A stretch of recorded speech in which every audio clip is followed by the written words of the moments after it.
María Magdalena se alza como una de las figuras más intrigantes en la historia del cristianismo. Sin embargo, su historia ha estado nublada por siglos de malas interpretaciones y suposiciones. A menudo representada como una prostituta arrepentida, su verdadera identidad sigue siendo un tema de debate e investigación académica. Este ensayo profundiza en la evidencia histórica que rodea a María Magdalena, explorando tanto los textos canónicos como los apócrifos para desentrañar el enigma que rodea su vida y legado. Al examinar los orígenes de los conceptos erróneos asociados con ella, podemos obtener una comprensión más profunda de la mujer que jugó un papel fundamental en el movimiento cristiano primitivo. Los evangelios canónicos, Mateo, Marcos, Lucas y Juan, ofrecen vistazos a la vida de María Magdalena. La retratan como una seguidora devota de Jesús, presente en su crucifixión y su resurrección. Según estos textos, María Magdalena estaba entre las mujeres que descubrieron la tumba vacía, convirtiéndose en la primera testigo de la resurrección de Jesús. Luego compartió esta noticia trascendental con los otros discípulos. Los evangelios constantemente describen a María Magdalena como una figura significativa en el ministerio de Jesús, una discípula leal que jugó un papel crucial en la difusión de la noticia de su resurrección. La imagen de María Magdalena como una prostituta arrepentida surgió siglos después de su muerte. Este concepto erróneo se remonta a un sermón pronunciado por el Papa Gregorio I en el año 591 después de Cristo.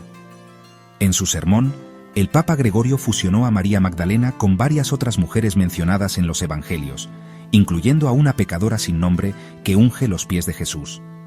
Esta fusión llevó a la creencia generalizada de que María Magdalena era una ex prostituta que se había arrepentido y se había convertido en seguidora de Jesús.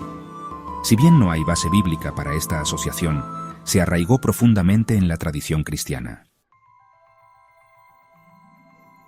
Para comprender el impacto del sermón del Papa Gregorio, es importante considerar el contexto histórico en el que fue pronunciado.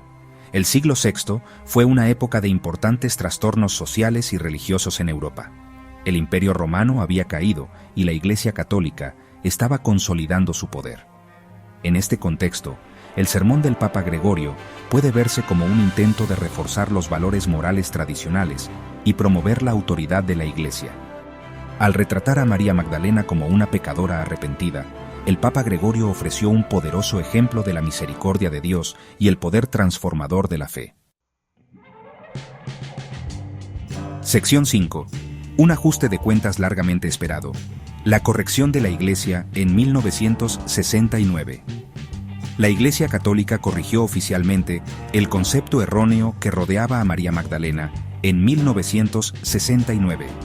El Papa Pablo VI emitió una declaración afirmando que María Magdalena no era una prostituta y no debía ser identificada como tal. Esta corrección se produjo después de siglos de debate académico y un creciente reconocimiento de que la visión tradicional no estaba respaldada por la evidencia bíblica. Sin embargo, a pesar de la corrección oficial, la imagen de María Magdalena como una pecadora arrepentida persiste en la cultura popular y la iconografía religiosa. Sección 6. Más allá de lo canónico, María Magdalena en los Evangelios apócrifos. Mientras que los Evangelios canónicos proporcionan información limitada sobre María Magdalena, los Evangelios apócrifos ofrecen un retrato más detallado y a menudo contradictorio. Estos textos no canónicos, como el Evangelio de María, el Evangelio de Felipe y la Pistis Sofía, presentan a María Magdalena como una discípula prominente, incluso superando a los discípulos masculinos en su comprensión de las enseñanzas de Jesús. En estos textos, María Magdalena es representada como una confidente y compañera de Jesús, conocedora de conocimientos y enseñanzas secretas no compartidas con los otros discípulos. Sección 7. Una mujer de influencia. El estatus elevado de María en los textos gnósticos. La representación de María Magdalena en los textos gnósticos es particularmente notable. El gnosticismo, un movimiento religioso diverso que floreció en los primeros siglos del cristianismo, enfatizaba el conocimiento espiritual personal, o gnosis, como el camino a la salvación.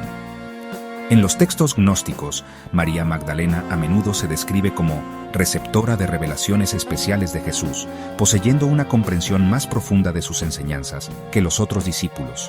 Se la presenta como líder, maestra y visionaria, que encarna el ideal gnóstico de la iluminación espiritual.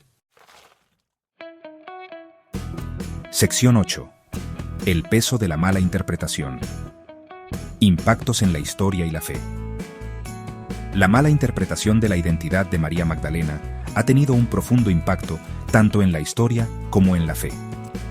La imagen de ella como una prostituta arrepentida ha reforzado las interpretaciones patriarcales de las Escrituras y ha contribuido a la marginación de las mujeres dentro del cristianismo. También ha eclipsado su verdadero significado como una seguidora devota de Jesús y un testigo clave de su resurrección. Reconocer y corregir esta injusticia histórica es esencial para una comprensión más precisa e inclusiva del cristianismo primitivo. Sección 9. Un legado recuperado.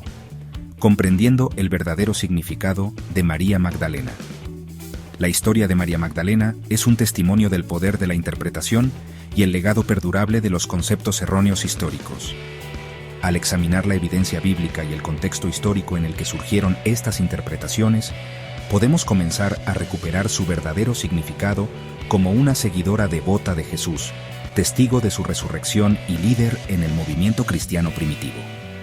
Su historia sirve como un recordatorio de la importancia del compromiso crítico con los textos religiosos y la necesidad de desafiar las interpretaciones tradicionales que perpetúan estereotipos dañinos y oscurecen las contribuciones de las mujeres en la historia.